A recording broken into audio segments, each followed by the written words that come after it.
Olá, seja muito bem-vindo, muito bem-vinda. Este é o canal Tecendo uma Tese e hoje eu vou responder a pergunta de um assinante.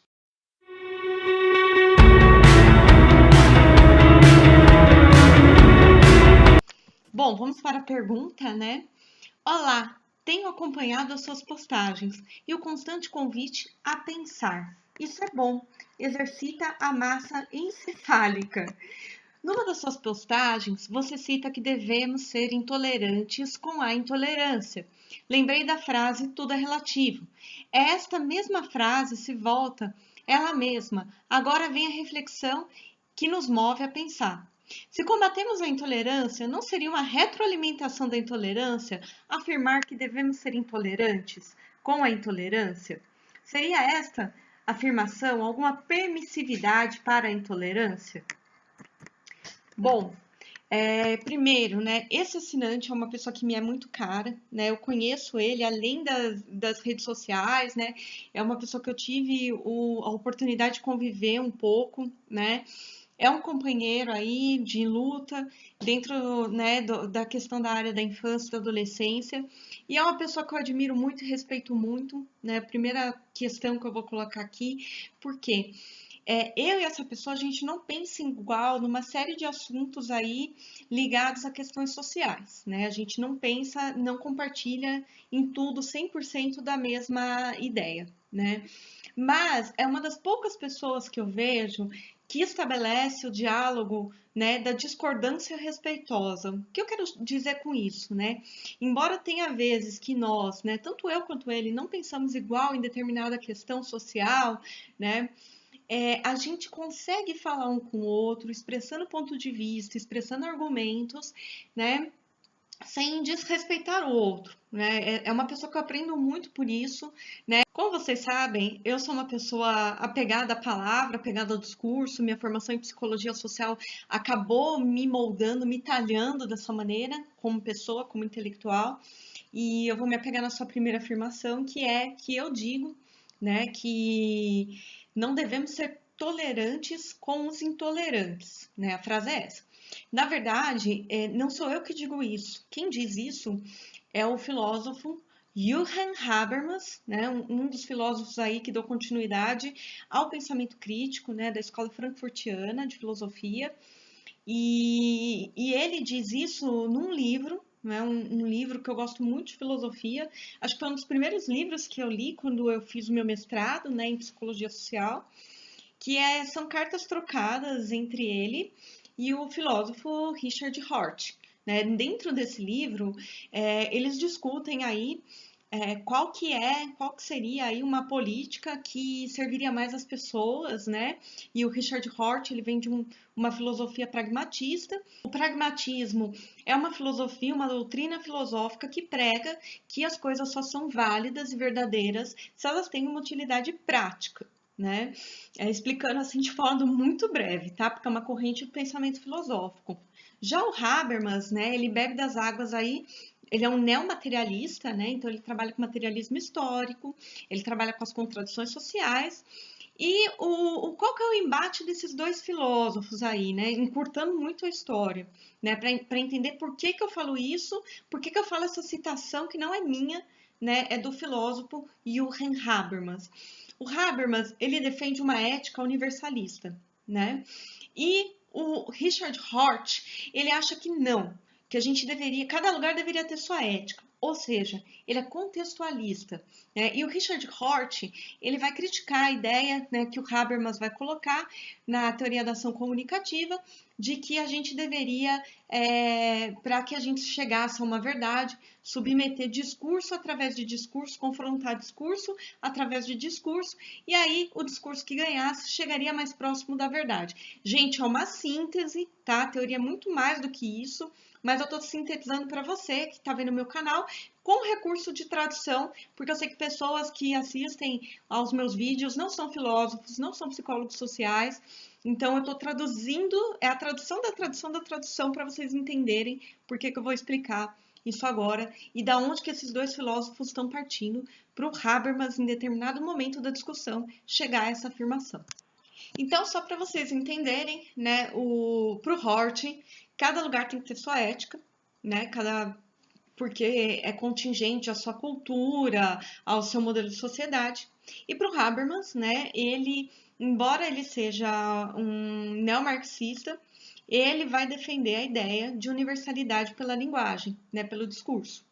Então, esse é o embate entre os dois, o livro todo. Né? Já te adianto, é um livro difícil de ler.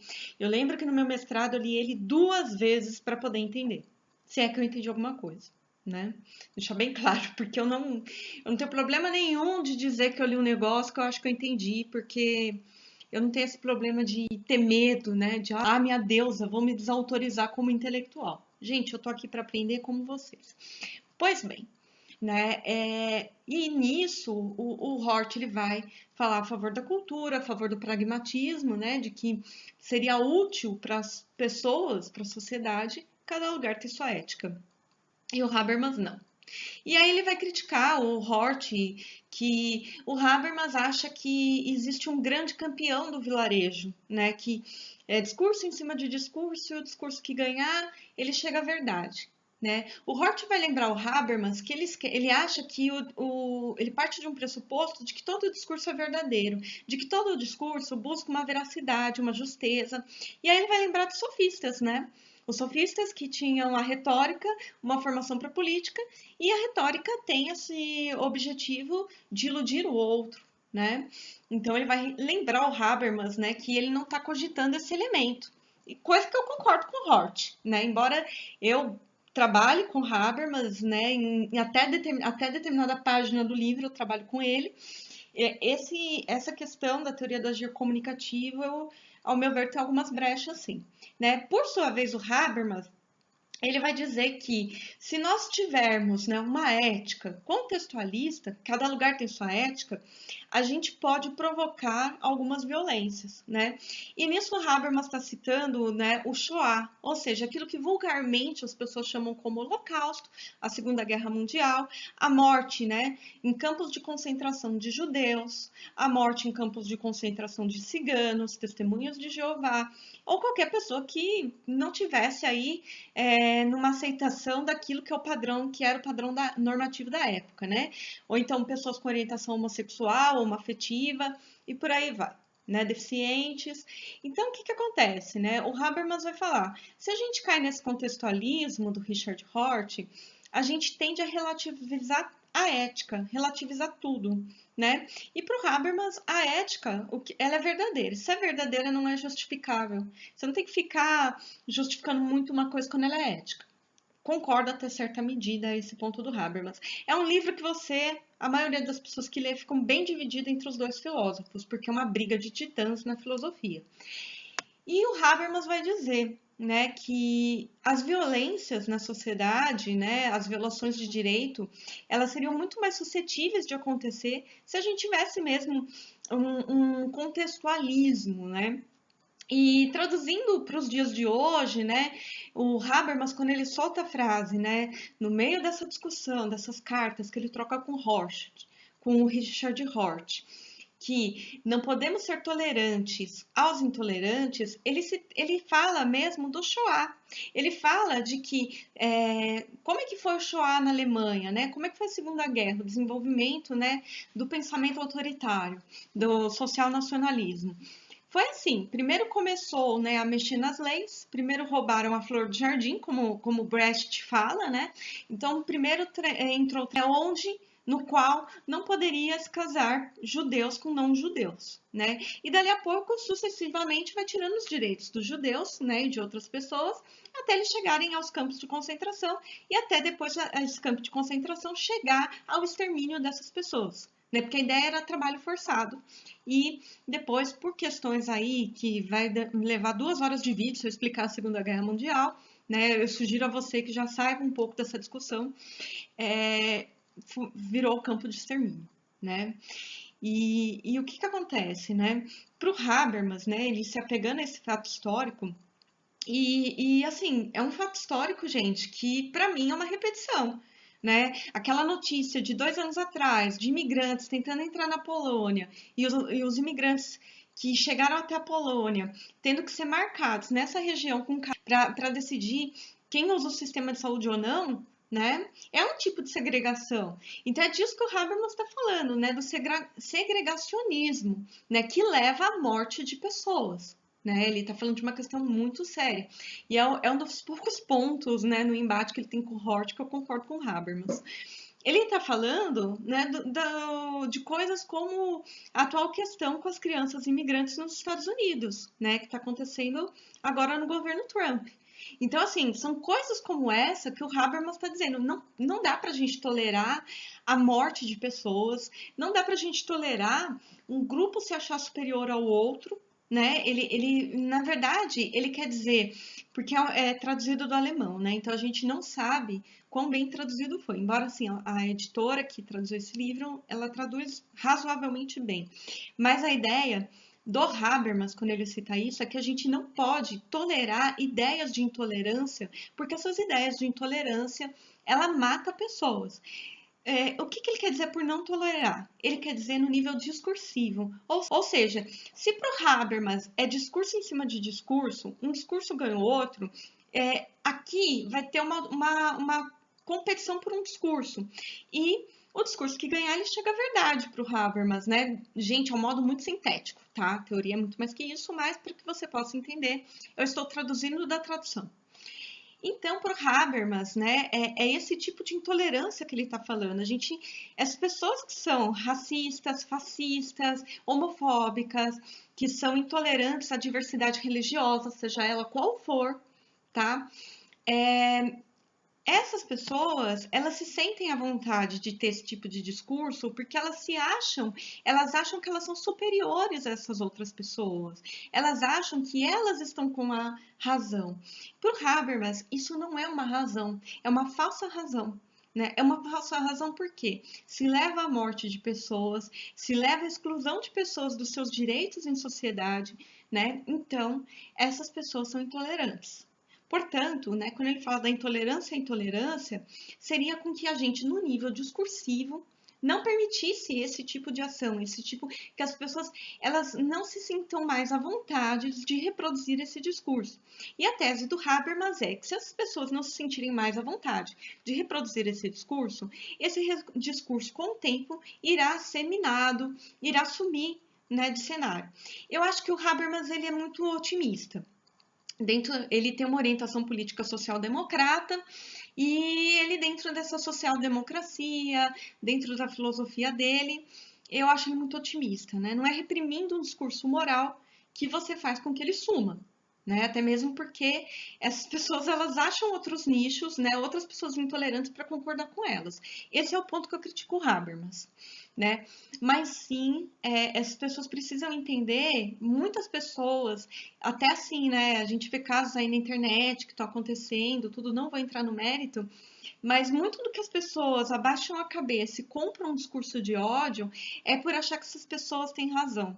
É por achar que essas pessoas estão certas do ponto de vista de superioridade de grupos. Entende o que eu quero dizer?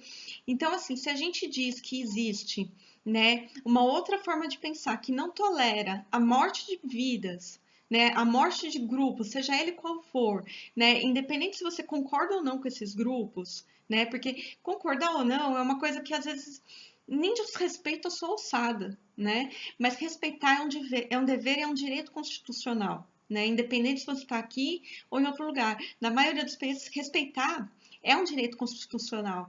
Então é isso que o Habermas vai dizer. Ele é um filósofo no ramo do direito, né? Muita gente do ramo do direito bebe das águas de Habermas também, e é isso que ele vai explicar, né? Que a gente não pode tolerar um tipo de discurso que leva à segregação e à morte e à perda, violação de direitos de determinados grupos.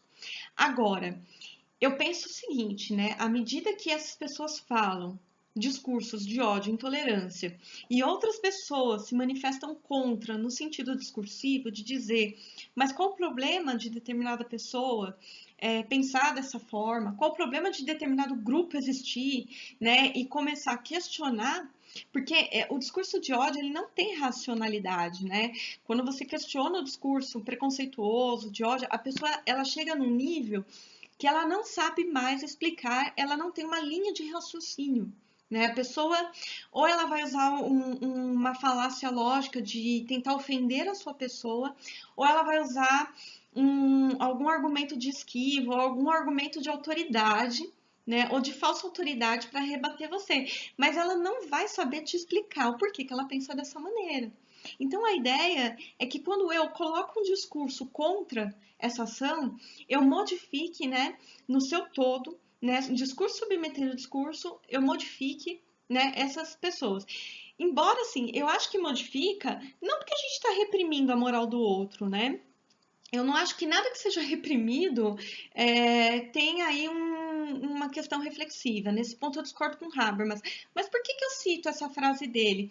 Eu concordo que a gente não deve ser tolerante com o intolerante, no sentido de que você pode. É uma oportunidade também de você mostrar para essa pessoa que há uma outra via de pensamento. Entende o que eu quero dizer? De que você não concorda com essa lógica de pensamento e que isso não é discurso, inclusive. Ódio não é discurso. Entendeu?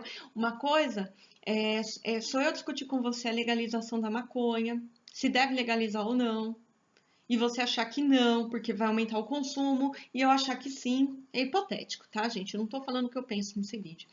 E eu achar que sim, porque a legalização vai ter estudos, estatísticas sobre a população que usa dessa substância, dessa erva, vai acabar com o narcotráfico. Tá vendo? A gente está conversando, né, sobre uma ideia dentro de um projeto de sociedade moderna democrática. Ninguém está xingando ninguém está odiando ninguém está dizendo que um grupo é superior ao outro. Agora, quando eu começo a me achar superior à pessoa que é usuária de maconha, né, maconheiro, tudo, isso é discurso de ódio. Isso não é argumento. E é isso que o Habermas está falando nessa situação, né? A gente não deve tolerar ódio. Tolerar argumentos diferentes é diferente para o Habermas. Então, basicamente, né, seguindo essa linha de raciocínio desse filósofo, né, embora eu não concorde 100% também com ele, né, bom, acho que é uma constante, né, eu não concordar 100% com nada, né, enfim. Mas, assim, embora eu não concorde 100% com ele, seguindo essa linha de raciocínio, para o Habermas, a gente não estaria fazendo uma retroalimentação da intolerância, né? Seguindo essa lógica de pensamento dele, tá bom? Porque reprimindo esses discursos, né, fascistas, esse discurso de ódio, as pessoas mudariam, modificariam o modo, né? Reprimindo como, né? Um discurso vencendo o outro. É muito difícil eu, com uma base autonomista, acreditar que uma coisa vence a outra, né? Porque, para mim, uma coisa vencendo a outra muitas vezes é dominação, né? É colonização do pensamento do outro. Por isso que eu não concordo com essa parte, em especial da teoria dele. Mas eu acredito sim que quando eu falo, olha, eu não concordo com o fato de você achar que você, sendo uma pessoa com uma heteroafetividade, heterossexualidade, seja melhor que uma pessoa, né, homossexual ou homoafetiva, ou que você branco seja superior. É claro que muitas coisas do preconceito, ela não está só no discurso, né? Ela também está nas ações, ela está no gesto, ela está numa série de coisas, né? Então eu penso que muita gente, ninguém nasceu odiando ninguém, tá? E eu concordo em partes com o que o Habermas fala disso, porque e o Habermas para ele não é retroalimentação da intolerância. E aonde que eu concordo em partes? Porque muitas vezes você é racista porque você aprendeu a ser racista. Porque lá atrás, na sua infância, as suas figuras de amor, as suas figuras de cuidado eram racistas e te ensinaram a ser racista. E você, lá atrás, criança, né, pegando o Winnicott aí da psicanálise, você entendeu que se você não comprasse aquela visão de mundo, seus pais não iriam te amar. Então a gente acaba se tornando preconceituoso sem saber muitas vezes. E é importante a gente dizer que a gente não tolera esse tipo de coisa, mas não no sentido de reprimir, no sentido de mostrar um outro lado, uma outra. Por isso que eu falo, eu não vou discutir com você se você chegar falando que tal pessoa ela ela é inferior a você e adjetivar isso. Né? Eu vou dizer para você, olha, muda a forma como você está falando, porque isso é ódio. Com ódio eu não converso. Vamos falar de outra maneira? Né? Então, eu sempre procuro trabalhar dessa maneira, né? Claro, tem as minhas limitações. E o contexto dessa pergunta também foi porque eu falei assim: olha, eu não vou deixar meu Facebook aí com pessoas que ficam postando frases de um determinado político, não vou citar nomes aqui, né? De intolerância. né, de segregação. Eu não vou tolerar pessoas, né, com frases de conteúdo racista, homofóbico, misógino, né? Porque isso não é discurso. Não cai na linha do discurso, né? Cai na linha do ódio, cai na linha da irracionalidade.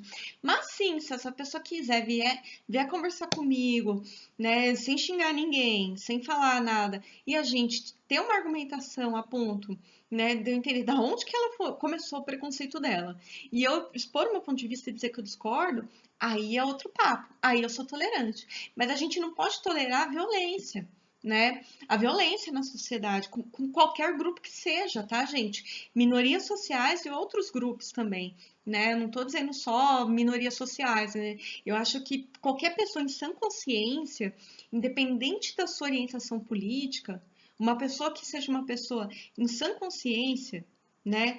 Ela não vai defender uma ideia, né, de morte, segregação, né? Só que o problema é que os projetos de governo, eles vêm de forma muito morna, né? Ele é o sapo na panela, que vai esquentando quando o sapo vê ele tá morto, porque já a água já tá fervendo, né? Ele não percebe que a água foi esquentando. Como foi a Segunda Guerra Mundial, né? Até hoje, você vai para a Alemanha, conversa com pessoas de lá, as pessoas falam assim, quando a gente viu já estava acontecendo, né? Ninguém sabia o que estava acontecendo e quando a gente viu já estava judeu morrendo, já estava cigano morrendo, né? Então é uma coisa que a gente precisa tomar muito cuidado com o discurso de ódio. E é por isso que o Habermas vai dizer que não dá para ser tolerante a esse tipo de coisa, né? É diferente do caso da pessoa que vai defender uma pena de morte, né? Que isso a torna assassina por defender a pena, né? Porque está defendendo a morte de outra pessoa. É diferente desse caso. E para o Habermas, ele está aí com essa ideia de universalizar, ou seja, o que é bom, ético, justo e verdadeiro é verdadeiro para mim e para você. O Habermas está nessa orientação. Quando eu falo universalismo, é isso, tá? O que serve para mim serve para você, serve para toda a humanidade, tá? É claro que eu não concordo com essa ética universalista, né? Também não sou, ainda não me decidi se eu vou para um contextualismo, né? Também do ponto de vista filosófico, mas eu penso que a universalização tem suas armadilhas, sim, né? Grupos aí de extermínio usam do discurso de universalização, então é uma coisa que eu ainda hoje fico dividida. Mas em síntese é essa, e se eu tivesse que te responder de curto modo, né? Não, para o Habermas não seria uma retroalimentação da intolerância, mesmo porque à medida que um discurso vai ganhando mais forma, mais corpo em relação ao outro, você vai chegando mais perto da verdade, né? Eu, Catarina, eu penso assim, se você separar o joio do trigo, o discurso de ódio, daquilo que é um argumento, você não faz a retroalimentação, né, da intolerância. A ideia é com que as pessoas, com que a gente, nessas discussões, elimine aí as mazelas da sociedade ou se propõe a refletir sobre essas mazelas de modo que elas sejam minimizadas ou reduzidas ou até mesmo, né, não sei se isso seria muito utópico, claro, né, cairia aí numa visão idealista da qual eu não faço parte, né, ou até mesmo entrariam numa extinção essas mazelas da sociedade, né? Aí seria muito idealismo, que eu não compartilho, né, também, porque estamos muito longe disso, a humanidade tem muitos problemas e a ciência não resolveu esses problemas como havia uma promessa, né, no século XVIII no pensamento moderno. Bom, gente, tentei traduzir, é uma pergunta muito boa, tá bom? Perguntas como essa me mandem, tá? Que mantenha aí um respeito, uma qualidade da argumentação, tá bom? Um abraço a todos, a todas e a todos e até o próximo vídeo.